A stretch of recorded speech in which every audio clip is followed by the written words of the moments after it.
નમસ્કાર વિદ્યાર્થી મિત્રો, આપણે આગળ કેપેસિટર વિશે માહિતી મેળવી હતી, જેની અંદર કેપેસિટરના શ્રેણી અને સમાંતર જોડાણ જોયા હતા અને અમુક એના એક્ઝામ્પલ પણ આપણે જોયા હતા. હજી એક આપણે એક્ઝામ્પલ જોઈએ આગળ.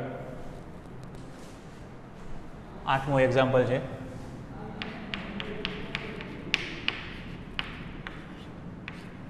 જેની અંદર કીધું છે કે ડાયલેક્ટ્રિક અચળાંક K ધરાવતા દ્રવ્યના એક ચોસલાનું ક્ષેત્રફળ સમાંતર પ્લેટ કેપેસિટરની પ્લેટ જેટલું છે,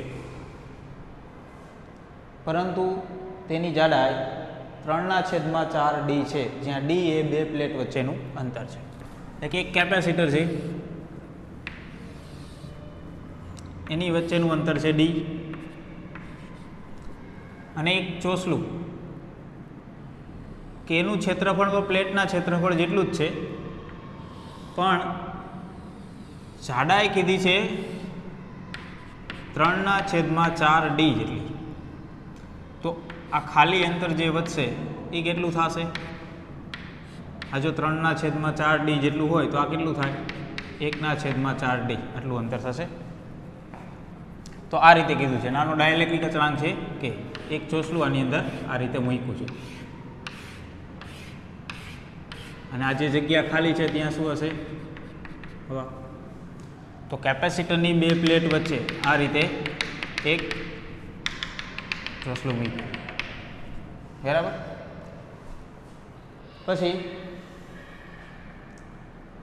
આ ચોસલાને પ્લેટ વચ્ચે દાખલ કરવામાં આવે છે ત્યારે કેપેસિટન્સમાં કેવો ફેરફાર થાય, કેપેસિટન્સની અંદર કેવો ફેરફાર થશે, આવું આપણે કરશું. તો એ આપણે ગણવાનું છે. કેપેસિટન્સ કેટલું થશે આનું?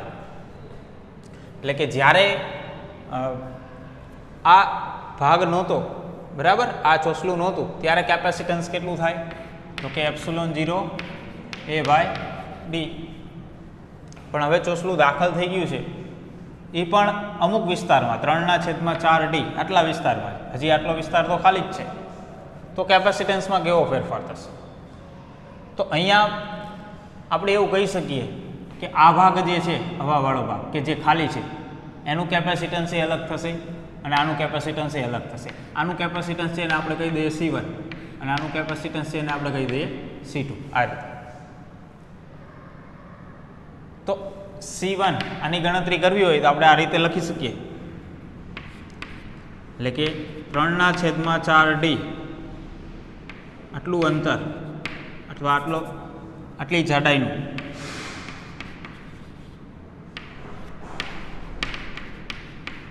ચોસલું જે છે એ ભાગનું કેપેસિટન્સ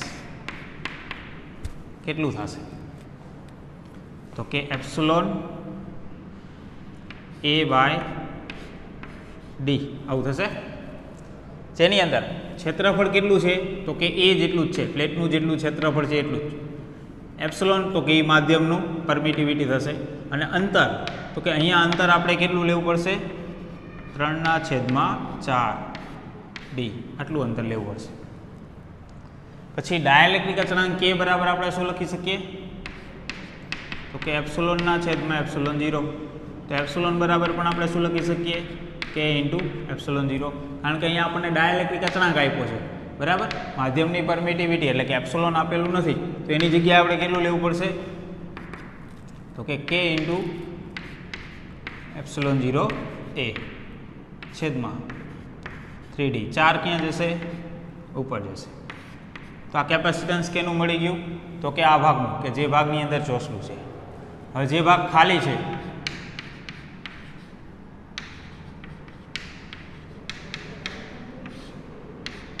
એના માટે કેપેસિટન્સ કેટલું થશે? તો કે ભાગ ખાલી છે એટલે પરમિટિવિટી ε0 જ આવશે, ક્ષેત્રફળ પ્લેટનું એ જેટલું જ રહેશે, અને અંતર કેટલું આવશે? તો કે 1/4D, એટલે કે 4 ઉપર જશે એટલે આપણે આવું લખી શકીએ છેદમાં D. આ રીતે થશે. હવે બંને કેપેસિટન્સ તો આપણે ગણી લીધા, બંને વિસ્તારના. આ જોડાણ કેવું થશે? આ એક કેપેસિટર અને એની બાજુમાં બીજું કેપેસિટર. તો આ રીતની આકૃતિ હોય એની અંદર પ્લેટને લંબરૂપે જોવાનું. જો ભાગ વહેંચાતા ના હોય, બરાબર, લાઇનમાં જ છે બંને, એટલે કે ક્ષેત્રફળનો જે ભાગ જે છે એનું જે પૃષ્ઠ છે એ જો કપાઈ ન જતું હોય તો એ શ્રેણી જોડાણ કહેવાય. તો અહીંયા કપાતું નથી, બરાબર, એટલું જ ક્ષેત્રફળ રહે છે, અહીંયા ભાગ પડતા નથી, તો લાઇનમાં જ છે બંને કેપેસિટર. તો અહીંયા શ્રેણી જોડાણ થશે. તો કે C1 અને C2 બંને શ્રેણીમાં છે એવું આપણે કહી શકીએ. તો શ્રેણી જોડાણ હોય તો સમતુલ્ય કેપેસિટન્સ કેટલું થાય? તો કે 1/C is equal to 1/C1 plus 1/C2 એટલું થશે. તો આપણે કેપેસિટન્સ ગણવું છે તો એના માટે આપણે આ રીતે લખી શકીએ. C1ની કિંમત મૂકીએ જે આટલી મળે છે, ઉલટાવીને લખીએ એટલે કેટલું થશે? 3D/4K∪0A પ્લસ 1/C2 એને પણ ઉલટાવવાનું થશે D/4ε0A. જેટલું કોમન નીકળે છે એટલું કોમન પહેલાં કાઢી લઈએ. તો કે D/ε0A અને 4 આટલું કોમન નીકળી જશે. વધશે કેટલું અહીંયા? તો કે અહીંયા વધશે 3/K પ્લસ અહીંયા કેટલું વધશે? તો કે કંઈ નહીં એટલે કે 1. તો અહીંયા લસા લઈ લઈએ. તો 1/C is equal to D/4ε0A K plus 3/K એવું થશે. તો C બરાબર કેટલું થશે? તો કે ઉલટાવી દઈએ. ε0A 4ε0A છેદમાં D અહીંયા આવશે K/K પ્લસ 3, બરાબર, આટલું કેપેસિટન્સ મળશે. તો આપણને કીધું હતું કેપેસિટન્સમાં કેવો ફેરફાર થશે, તો આટલું કેપેસિટન્સ મળશે, બરાબર. આ રીતે આપણે ગણી શકીએ. તો બંનેનું અલગ અલગ કેપેસિટન્સ ગણી લેવાનું, ધ્યાન રાખવાનું. ક્ષેત્રફળ તો એટલું જ છે, અંતરમાં ખાલી ફરક છે, તો અંતર બદલાવાના. અને માધ્યમ બદલાય તો અહીંયા એપ્સિલોન પણ બદલી જશે, બરાબર, તેની જગ્યાએ કિંમત ફેરવવાની.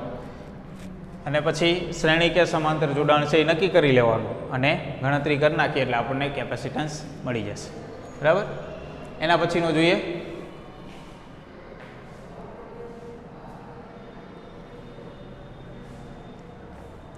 અને અહીંયા આની અંદર આ પણ આપ્યું છે, આને આપણે શું કહી શકીએ? પહેલાનું કેપેસિટન્સ, બરાબર. આને આપણે પહેલાનું કેપેસિટન્સ એવું પણ કહી શકીએ, એ તો યાદ રાખો. એટલે કે જ્યારે આ ચોસલું નહોતું ત્યારે કેપેસિટન્સ આટલું જ થશે, ε0A/D, જે આપણે અહીંયા લખ્યું હતું, જો શરૂઆતનું કેપેસિટન્સ એ જ થશે.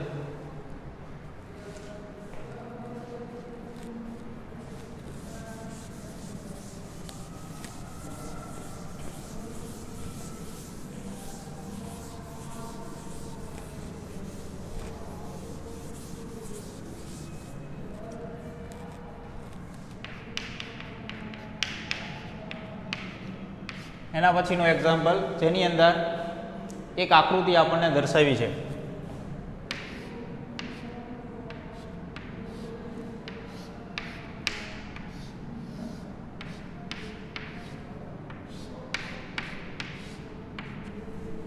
ચાર કેપેસિટર દર્શાવ્યા છે અને આ રીતે આ બે છેડા વચ્ચે 500 વોલ્ટનો વિદ્યુત સ્થિતિમાન બતાવ્યો છે.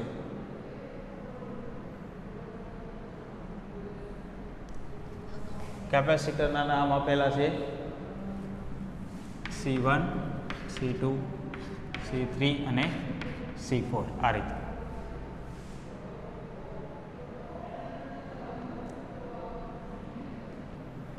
બરાબર આવી રીતે આપ્યું છે.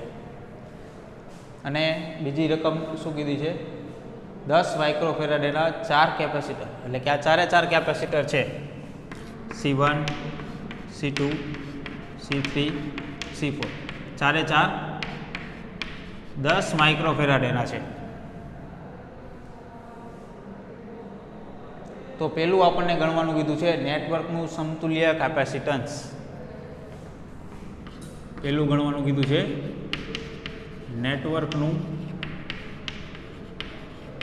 સમતુલ્ય કેપેસિટન્સ. તો જુઓ 4 કેપેસિટર છે અને આ રીતે બેટરી જોડેલી છે. તો કેપેસિટરોના જોડાણ વિચારીએ આપણે, તો વિદ્યુત પ્રવાહ અહીંયાથી એ રીતે આપણે વિચારીએ તો આ પોઈન્ટ પાસેથી વિદ્યુત પ્રવાહનું વિભાજન થશે, પછી અહીંયાથી વિદ્યુત પ્રવાહ આ રીતે આમ રહેશે, અહીંયાથી આ વિદ્યુત પ્રવાહ. તો આ ત્રણેય કેપેસિટરની અંદર એક જ સરખો પ્રવાહ, એટલે કે આ ત્રણેય એક જ લાઇનમાં છે. તો અહીંયા એ ત્રણેયનું જોડાણ C1 C2 C3 કેપેસિટર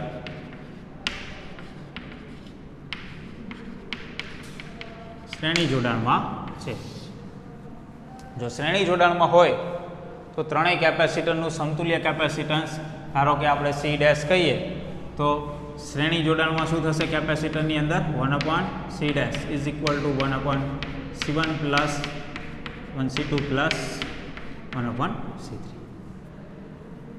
તો દરેકની કિંમત લઈએ તો દરેક 10 માઇક્રોફેરાડ એના છે, તો 1/10 પ્લસ 1/10 પ્લસ 1/10 1/C ડેશ બરાબર 3/10. તો C ડેશ બરાબર 10/3 આટલા માઇક્રોફેરાડે આટલું કેપેસિટન્સ થશે. હજી તો આપણે આ ત્રણનું જ ગણ્યું, એટલે કે હવે આકૃતિ દોરવી હોય તો આપણે આવી રીતે દોરી શકીએ. ત્રણેયની જગ્યાએ એક કેપેસિટર લઈ લઈએ અને એક કેપેસિટર જે હતું C4 એ તો એમને એમ જ રાખવાનું, એટલે કે આને કહીએ C ડેશ C4 અને આ બે છેડા વચ્ચે 500 વોલ્ટ બતાવી દઈએ. બરાબર, હવે આકૃતિ આવી થઈ જશે. આ ત્રણેય જે છે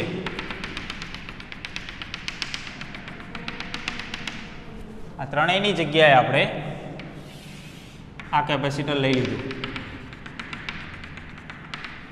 બરાબર, જે સમતુલ્ય કેપેસિટન્સ હતું એ ત્રણેયનું, જે આપણને મળ્યું 10/3 માઇક્રોફેરાડ. તો હવે આકૃતિ આ રીતે થઈ. તો હવે જુઓ, આ બંને કેપેસિટર હવે આ રીતે વિદ્યુત પ્રવાહ હોય તો અહીંયાથી વેચાશે. ફરી પાછા આ પોઈન્ટ પર, એટલે કે આ બંને કેપેસિટરના બંને છેડા, આનો એક છેડો અને આ બીજો છેડો, તો આનો પણ એક છેડો અને બીજો છેડો એક જગ્યાએ ભેગા થાય છે એક પોઈન્ટ પાસે. આ બંને સમાંતર જોડાણમાં થશે. તો C ડેશ અને C4 કેપેસિટર સમાંતર જોડાણમાં થશે.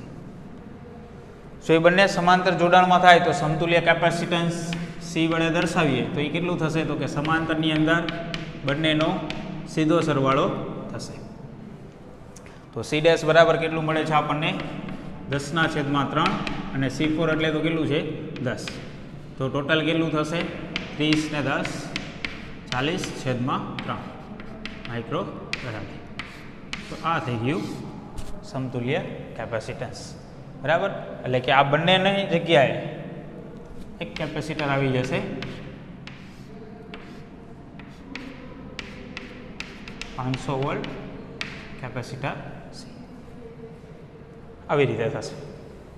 તો આપણને સમતુલ્ય કેપેસિટન્સ ગણવાનું કીધું હતું નેટવર્કનું, જે આપણને મળ્યું 10/3 માઇક્રોફેરાડે. એના પછી બીજું ગણવાનું કીધું છે આપણને, દરેક કેપેસિટર પરનો વિદ્યુત ભાર શોધો.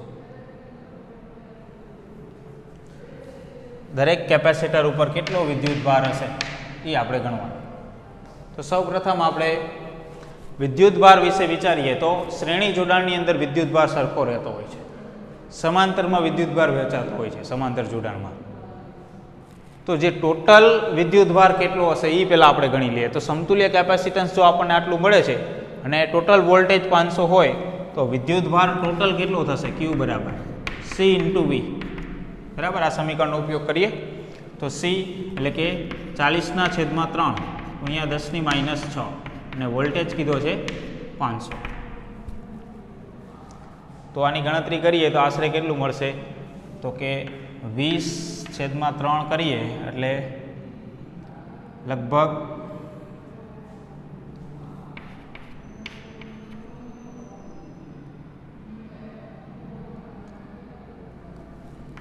6.67 10⁻³ કુલમ, બરાબર. લગભગ આટલું મળશે. જોઈ લઈએ આપણે કેટલી ગણતરી થાય છે એની.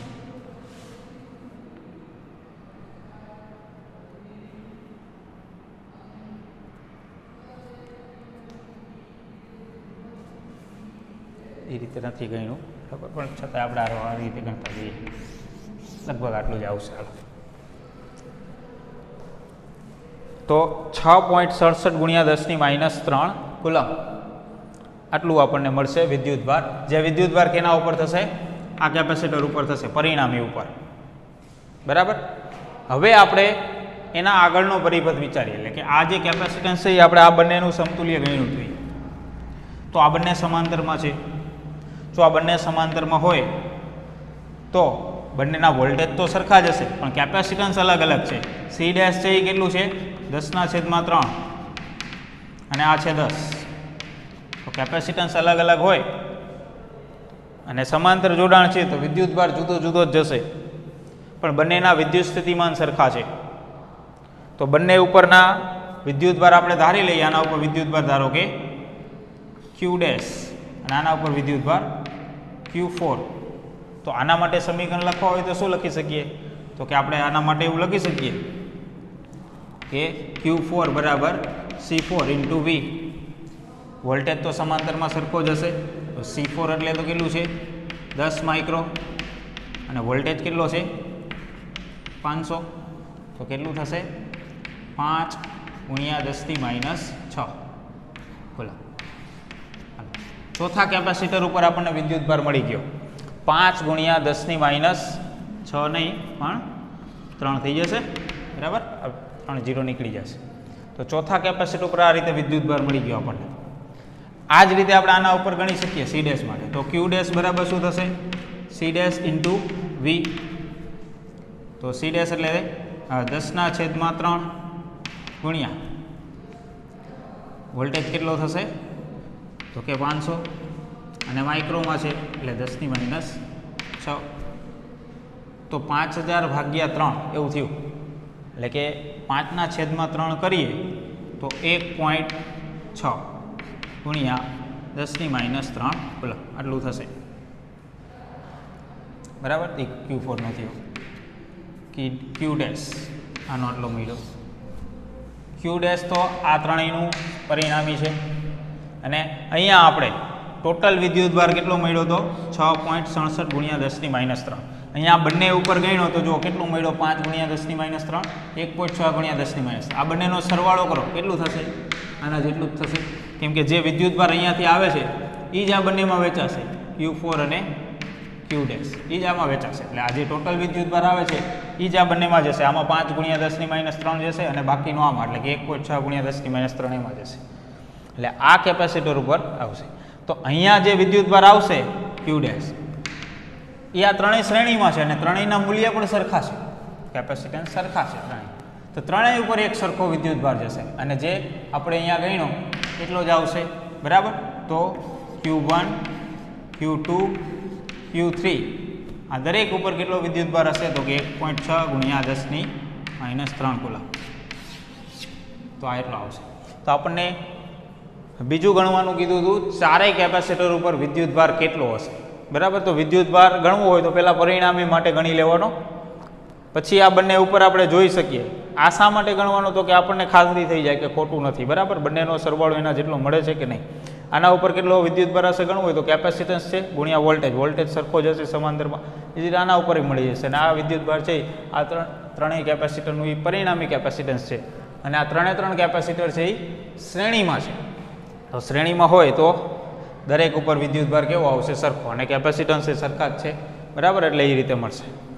એના પછી જોઈએ આપણે, હવે આપણે જોઈએ સ્વાધ્યાયમાં 8મો દાખલો.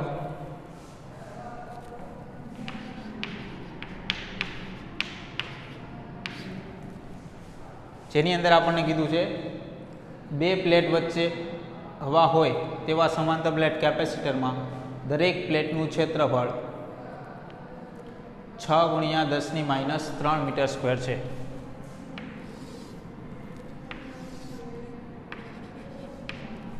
બે પ્લેટ વચ્ચે હવા હોય અને એની અંદર પ્લેટનું ક્ષેત્રફળ કીધું છે 6 ગુણ્યા 10⁻³ મીટર સ્ક્વેર. અને બે પ્લેટ વચ્ચેનું અંતર કીધું છે ડી. પ્લેટનું ક્ષેત્રફળ એ કહીએ 3 મિલીમીટર, એટલે કે 3 ગુણ્યા 10⁻³ મીટર. આ કેપેસિટરનું કેપેસિટન્સ ગણો. આ કેપેસિટરનું કેપેસિટન્સ કેટલું થશે? તો કેપેસિટન્સ ε0 એ છેદમાં ડી. ε0 8.85 ગુણ્યા 10⁻12. ક્ષેત્રફળ કીધું છે 6 ગુણ્યા 10⁻³ છેદમાં, અને ડીની કિંમત કીધી છે 3 ગુણ્યા 10⁻³ બરાબર. તો આની ગણતરી કેલ્સીની અંદર કરી નાખો એટલે મળશે 17.7 10⁻12 ફેરાડે. એટલે કે અહીંયા આપણે એપ્રોક્સિમેટ 17.7 પાઇકો ફેરાડે, એટલે કે એપ્રોક્સિમેટ 18 પાઇકો ફેરાડે બરાબર. આટલું આપણે કહી શકીએ. તો આપણને ફક્ત અહીંયા સિમ્પલ કીધું હતું બરાબર. એક કેપેસિટર આપ્યું હતું, ક્ષેત્રફળ કહી દીધું, બે વચ્ચેનું અંતર કહી દીધું હતું, અને વચ્ચેનું માધ્યમ પણ અવાજ છે, એટલે સીધું જ આપણે આ રીતે ગણી શકીએ. એના પછીનો જે ક્વેશ્ચન જે છે, અને બીજું હજી આમાં કીધું છે કે 100 વોલ્ટ સપ્લાય સાથે જોડવામાં આવે તો વિદ્યુત ભાર કેટલો, અને 100 વોલ્ટના સપ્લાય સાથે, એટલે કે કોઈ એક બેટરી સાથે આપણે જોડી દઈએ આ રીતે.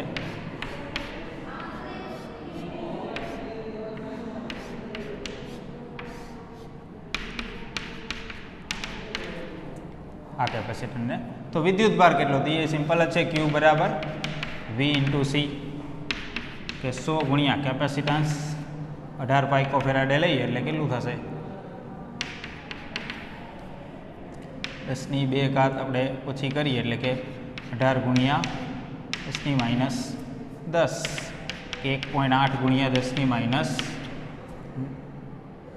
પોઈન્ટ કાપશું આની અંદર -9 બરાબર. એટલે કે આટલા કુલમ, અથવા તો 1.8 નેનો કુલમ આટલો વિદ્યુત ભાર થશે. તો આ તો એકદમ સિમ્પલ આપ્યું હતું બરાબર. બીજું કંઈ આમાં નવું નથી, ડાયરેક્ટ જ થઈ જશે. આમાં કંઈ બીજું કંઈ આપેલું નથી અઘરું એવું. પણ આના પછીનો જે ક્વેશ્ચન છે જે આની સાથે જોડાયેલો છે,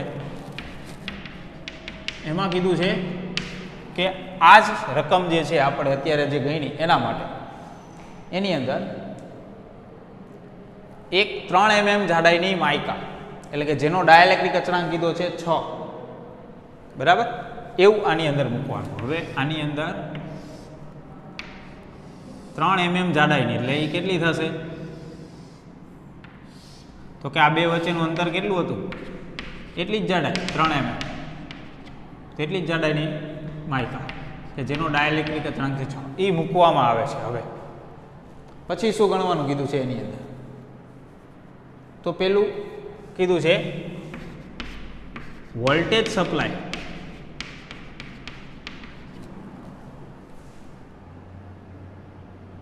જોડેલો રહે ત્યારે, વોલ્ટેજ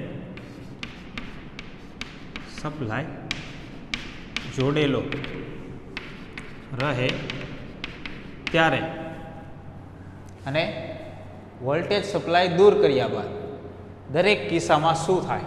એટલે કે આપણે જે ગણતરી કરી કેપેસિટન્સ શું થાય, વિદ્યુત ભાર શું થાય, એ આપણે કહેવાનું, અને વોલ્ટેજ કેટલો હશે.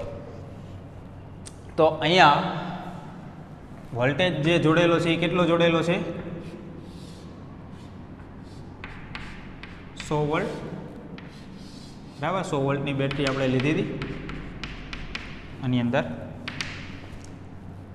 તો કેપેસિટન્સ કેટલું થશે? તો કેપેસિટન્સ તો આપણે શીખી ગયા કે ડાયલેક્ટ્રિક અચળાંક K બરાબર 6 આપ્યો છે. તો કેપેસિટન્સ જે પહેલાં હતું 18, એના કરતાં 9 K ગણું થાય. તો K એટલે કે 6 અને 18, અને આ શેમાં છે? પાઇકો ફેરાડેની અંદર છે બરાબર. તો ગણી નાખીએ એ કેટલું મળશે આપણને? લગભગ 108.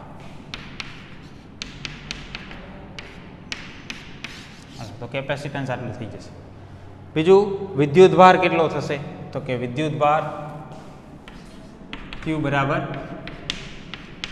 તો કે વોલ્ટેજ કેટલો આપણે જોડેલો છે 100 અને કેપેસિટન્સ કેટલું પડ્યું 108 અને પાઇકોફેરાડ છે એટલે કે 10⁻12.